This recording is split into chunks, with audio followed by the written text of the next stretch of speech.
안녕하십니까 여러분. 오늘 이 시간 한국에 대해서 한번 알아보겠습니다. 오늘 이 시간 다룰 것은 바로 복음을 듣지 않을 권리는 개돼지 노예에게만 있다, 이거예요. 바로 핵심은.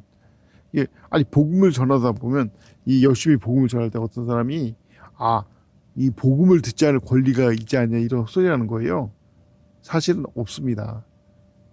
만약에 이 우리나라가 왕정 국가라든지 아니면 봉건제라든지 진짜 투표권도 없고 시민권도 없고 진짜 개돼지 노예만 존재하고 진짜 1%도 안 되는 귀족들을 위해서 목숨마저 충성하는 그런 사회였으면 말이 돼요. 왜? 아니 그 막 복음을 전해 이렇게 거부면 돼요. 이거 주인한테 물어봐야지 되는데요. 이거 들어도 되는지?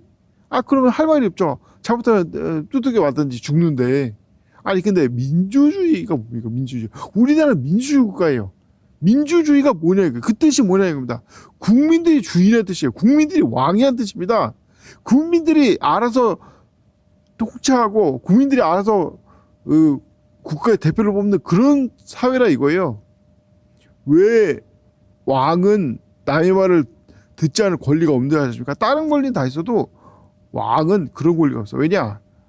왕이 다른 사람의 말을 안 듣겠다는 거는 첫째, 왕을 안 하겠다는 뜻이고, 둘째, 이제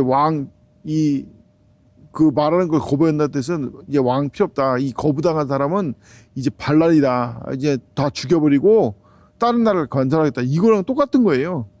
그래서 왕은 조선시대 왕도 핵심 업무가 상소를 보는 거 아니에요? 상소를 그것도 직접 보는 거 아니에요?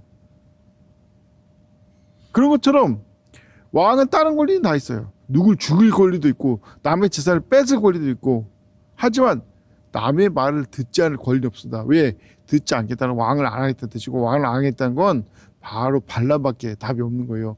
죽여버리고 새로운 나라를 건설하는 것밖에 답이 없는 겁니다. 하물며 우리나라 전체 인구의 10분의 1이 되는 종교에서 어떻게 구원받는지 어떻게 구원받는지 그 내용도 모른다. 이 복음을 전할 때 원칙이 하나 있습니다. 뭐냐? 절대로 복음을 들어봤냐고 먼저 물어봐요. 그래서 복음을 잘한다. 그러면 그 사람한테 전하지 않는 거예요. 왜? 이미 알고 있는 사람 왜 전합니까? 이미 알고 있는 사람 스스로 거부했는데 모르는 사람한테 전하는 거예요. 근데 물어봤는데 모른다. 그래서 전하려고 했는데 말하지 말라. 그럼 그 사람은 지옥 가야지. 말 그대로 지옥 가는 거예요, 그냥. 그게 안타까울 뿐입니다. 복음을 열심히 전하는 건 복음 전한다고 무슨 돈이 생깁니까? 떡이 생깁니까? 물론 이제 목사들은 그런 걸 이제 수입으로 연결하시는 사람도 있긴 하지만 일단은 복음 전한다고 당장 돈이 생기고 떡이 생기지 않아요. 하나님께 축복을 받더라도. 다만 왜 열심히 복음을 전할까? 여러 가지 이유가 있지만 무엇보다도 불쌍해서 그런 거예요. 지옥 가는 게 너무 불쌍해서. 지옥 안 가고 구원받고 하늘나라 가는 게 이렇게 쉬운데 이미 다 예수님께서 길을 마련했단 말이에요. 왜 지옥에 가는 겁니까? 간단해요. 양심에 꺼리 낀 짓을 하니까 지옥에 가는 거지. 간단해요. 예수님 안 믿고 예수님 안 믿어도 지옥에 안 가고 하늘나라 가면 좋은 방법이 있어요. 뭔지 아십니까? 예수님처럼 죄를 하나도 안 지면 됩니다. 죄가 뭡니까? 바로 양심에 꺼리 낀 짓을 하는 게 죄 아니에요. 양심에 꺼리낌 없이 살면 되는 거예요. 근데 그런 사람 있습니까? 양심대로 그렇게 사는 사람이 있냐 이거예요. 양심대로 어떤 사람은 이제 복음을 거부하길래 이런 말을 하는 거예요. 죄를 이 어떤 사람은 죄를 죄를 안 지면은 지옥에 안 가냐고. 그래서 내가 물어서 당신은 죄를 하나도 안 졌냐고. 아니라고. 그러니까 예수님 믿으라는 거라고. 그 말대로예요. 죄를 안 져가지고 지옥에 안 가는 사람, 하늘나라 가는 사람 왜 전합니까? 왜 예수님 미셨다고 십자가에 죽으셨습니까? 보니까 다 지옥 가게 생긴 거예요. 다 죄인인 거예요. 심지어는 뻔뻔스럽게 죄를 안 졌다고 하는 거예요. 왜 1, 2차 세계대전 때 수많은 유럽의 그리스도인들이 되졌는지 아십니까? 온갖 더러운 죄를 짓고 있으면서도 죄 안 졌다고 뻔뻔하게 하니까 이러다가 다 지옥 가게 생겼으니까 그들에게 정신 차리라고 1차 세계대전 하나님께서 일으키게 하신 거예요. 그래서 수천만 명을 죽여버린 겁니다. 서양놈들을 그들은 자기가 잘 믿고 있다고 착각하고 있던 거예요. 하지만 실제로 뭡니까? 실제로 지옥 가기 딱 좋은 거예요. 분명히 수많은 사람들이 지옥 가고 있는데 이 우리나라 이제 평양 대봉이라는 게 있습니다. 평양 대봉이 어떤 거냐면 간단해요. 갑자기 누가 죄를 자백하는 거예요. 그러니까 그거에 감동받은 사람이 서로 죄를 자백하는 거예요. 물론 이제 바른 복음 전하는 거랑 좀 괴리가 있다 얘기하지만 딱 그걸 보고 느낀 게 뭐냐, 딱 서양 사람들한테 딱 맞는다. 왜냐, 그 사람들이 말한 죄는 별로 죄 같지도 않은 거 보니까. 기껏한 게 간음했다, 소판돈 몰래 착복했다. 그 당시 서양 놈들은 어떤 죄를 졌는지 아십니까? 하나님의 이름으로 복음 전하는 미명하에 기본이 임산부 배를 갈라버리는 거예요. 왜 그딴 짓을 하는지 아십니까? 그래야지 식민지 백성들이 무서워서 반란 안 일으키지. 그렇게 잔혹하게 죽이고 잔혹하게 착취해야지 사람들이 무서워서 반항을 안 하지. 근데 정작 유럽에 사는 사람들은 그런 현실에 눈을 감아버린 거예요. 그걸 알면서도 일부러 외면하고. 대표적으로 어떤 콩고도 이제 이 벨기에 국왕이 이 구월 삶아가지고 막 콩고 지배할 수 있게 한 다음에 어떻게 통치했냐?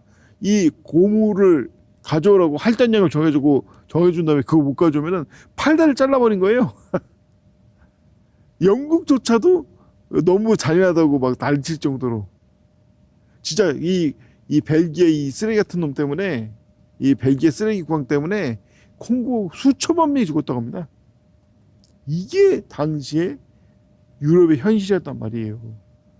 오히려 이런 짓을 하니까 올라와서 오히려 이제 하나님께 욕을 먹이는 거, 하나님에 대한 어떤 비방거리가 되는 거. 이 선지자가 다윗한테 경고했지 않습니까? 이 밧세바 사건을 몰래 일으키니까 선지자가 다윗한테 뭐라고 했냐면, 이것 때문에 원수들이 하나님을 비방할 권리가 생겼다고.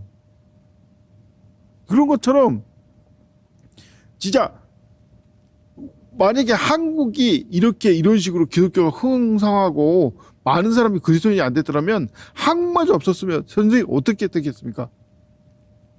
기독교가 유럽의 이 서양 놈들의 전유물이 되는 바람에 완전히 없어질 거예요. 아, 이거 유럽 놈들이 이거 어떻게 했는지 아냐? 왜 한류가 전 세계에 뻗치고 왜 한류가 전 세계를 휩쓴지 아십니까? 간단해요. 저항이 없어서 그래요. 왜 그럼 저항이 없는 줄 아세요? 간단해요. 한국은 이 역사 한 번도 다른 나라 침략한 적이 없어요. 얼마나 이렇게 대단하냐?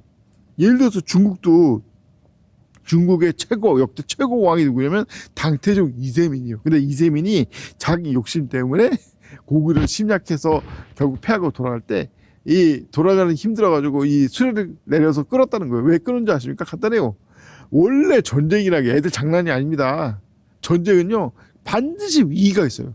그때 짜나 같아서 영화 인디펜던스 데이에서 마지막에 그 외계인 우주선 공격할 때 새로운 독립 기념일이고 이 대통령이 나서 일장 연설하자, 그런 것처럼 전쟁은 반드시 위기가 닥치는 거예요. 아니 전쟁 애들 장난도 아니고 그냥 패한다든지 식량이 고갈된다든지 그냥 이 간단하게 이기는 전쟁이란 거 없습니다. 그 위기가 닥쳤을 때 딱 나타나서 일장 연설하는 거예요. 아, 지금 우리가 포기하면 어떻게 되냐? 또 기생등하게 또 침략을 당하고 또 수많은 사람들이 노략질 당할 거 아니냐? 지금 고생스럽도 이 끝까지 해봐야 된다. 이렇게 일장 연설하는데 이게 고구려는 안 통하는 거예요. 왜 안 통하냐? 고구려는 그렇게 강했을 때도 산악을 넘은 적이 없는 거예요. 아니 당나라, 수나라 전 시대가 어떤 시대였습니까? 바로 16국 시대, 가장 중국 역사상 가장 암흑기였다. 수많은 중국인들이 이민족의 칼날과 발방구에 밟히고 칼 찢어 죽는 그런 시대였는데, 그렇게 이 중국이 약하고 막 중국의 이민족이 득성이고 완전히 개판 5분 전일 때도 고구려는 그렇게 강한데도 안 쳐들어온 거예요. 왜 안 쳐들어왔겠습니까? 광개토왕인데 그렇게 막강한데도 안 쳐들어온 거예요. 왜 안 쳐들어왔겠습니까? 한국인들이 착해가지고 쳐들어가면 이 억울한 사람들 피해를 보는 거 아닙니까? 그러다 보니까 문제가 뭐냐? 왜 한국이 단민족인지 아십니까? 간단해요. 왜 당시 전쟁의 핵심이 뭐냐면 노예를 잡아오는 거. 외국에 다른 나라 침략해가지고 그 포로를 노예로 삼는 거예요. 포로가 없으니까 쳐들어가도 이 길잡이할 놈이 없는 거예요. 이 내부 사정을 잘 알고 이 호응해가지고 발라일으킬 세력이 없는 겁니다. 그러니까 당나라 침략을 고구려가 막아내지. 나중에 이 당나라가 신라를 포섭해서 이 신라가 호응하겠다. 호응해가지고 겨우 멸망시키지 않습니까? 그래서 중국이 그렇게 공격해도 이 한민족이 버틴 거예요. 딴 나라를 침략을 안 하고 노예가 없으니까. 이게 바로 한국이 중국한테 흡수당하지 않은 비결인 겁니다. 근데 그걸 모르니까 사람들이 착각을 하는 거죠. 자, 그런 것처럼 핵심은 뭐겠습니까? 왜 이 우리나라 중국이 우리나라를 침략하지 못한 것인가? 왜 다시 말하지만 제 본론으로 들어와서 결국 다시 말하자면 복음을 듣지 않을 권리는 없어요. 특히 왜 우리나라가 민주화가 됐겠습니까? 진짜 세상에 민주화 제대로 하고 있는 나라가 몇 나라 되냐 이거예요. 심지어 미국도 인종차별이 그렇게 심한데 왜 우리나라는 인종차별도 없냐 이겁니다. 다 하나님의 축복이에요. 그 하나님의 축복을 이용해 먹지 말라 이거예요. 그거는 진짜 개돼지 노예나 하는 짓거리예요. 진짜 자기 줏대가 없는 진짜 시킨 대로만 하는 하나님께서 주신 자기 주체적으로 할 수 있는 기회를 주셨는데 왜 스스로 개돼지 노예가 돼가지고 복음을 거부하냐 이겁니다. 다시 말하자면 복음을 거부할 권리 없어요. 왜? 개돼지 노예가 아니니까. 개돼지 노예가 아니고 주체적인 사람일수록 복음을 듣고 판단할 의무가 있는 거예요. 그렇게 제대로 판단해 보시오. 양심적으로 판단해 보라고 합니다. 복음을 예수님 부활이 맞는가 틀린가. 당연히 양심이 있다면, 양심이 살았다면 자기가 죄인이고 창조주가 이 죄의 문제에 반드시 해결을 봐야 된다. 그것이 뭐냐? 바로 예수님의 부활이다. 그래서 예수님의 복음을 믿음으로 구원받아야 되는 겁니다.